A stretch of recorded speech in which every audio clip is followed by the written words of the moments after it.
कलयुग के अंत में ऐसे दिखेंगे स्त्री और पुरुष।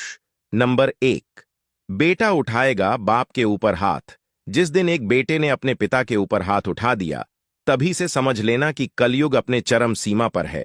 हर घर में कलह क्लेश होगा, कोई आपस में मिलकर नहीं रहेंगे और लोग अपने ही घर में अपने लोगों को मारेंगे। नंबर 2, असत्य और बेईमानी का होगा बोलबाला। कलयुग में कोई भी एक दूसरे से सच नहीं बोलेगा, न पति पत्नी से, न बच्चे अपने माता पिता से।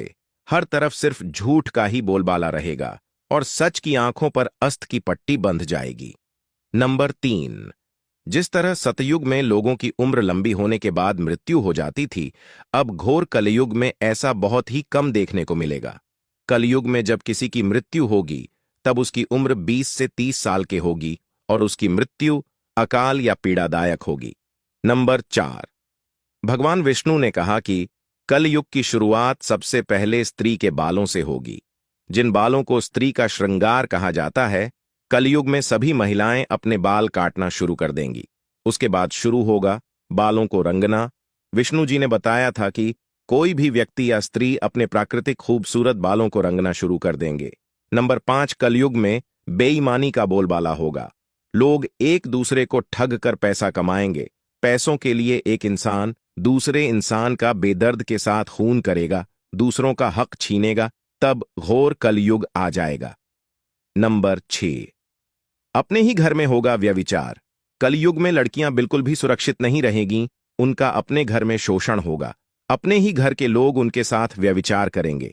बाप बेटी, भाई बहन रिश्ते का कोई मतलब नहीं रहेगा। नंबर 7, कलयुग में शादी सिर्फ एक समझौता बनकर रह जाएगी। पत्नी पति की इज्जत नहीं करेगी और ना ही पति पत्नी की इज्जत करेगा।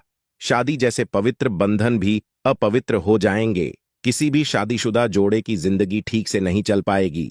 नंबर 8, कलयुग में ना कोई कानून होगा, ना कोई व्यवस्था होगी। कोई किसी से नहीं डरेगा, सब अपनी मन की करेंगे। हर कोई इंसान पैसों के लिए कुछ कर जाएगा। नंबर 9, भुखमरी का होगा राज। पृथ्वी में चारों ओर अकाल और भुखमरी फैलने लगेगी। लोग प्यास और भूख से मरने लगेंगे और जब ऐसा होगा, तब कलयुग अपने चरण सीमा तक पहुंच जाएगा। नंबर 10, 7 वर्ष की कन्या मां बनेगी। जब यह स्थिति आ जाएगी तो समझ जाना कलयुग चरम पर पहुंच गया है और इसका अंत होने वाला है। जब धरती पर ऐसे हालात उत्पन्न होंगे, तब ब्रह्मा विष्णु और महेश सब एक हो जाएंगे और सब मिलकर इस सृष्टि से कलयुग नामक राक्षस का विनाश करेंगे। पुराणों के अनुसार भगवान विष्णु कहते हैं, जब कलयुग हम सब पर हावी हो जाएगा तो हम तीनों मिलकर इस युग का अंत कर देंगे। सबसे पहले पानी से प्रलय आएगा, उसके बाद अग्नि से, उसके बाद वायु से और अंत में पृथ्वी पर से कलयुग का समापन हो जाएगा। भगवान विष्णु कल की अवतार लेकर सब विनाश करेंगे। कलयुग के समापन के साथ ही फिर एक नए युग की शुरुआत होगी, जहां सब कुछ फिर से सत्य होगा।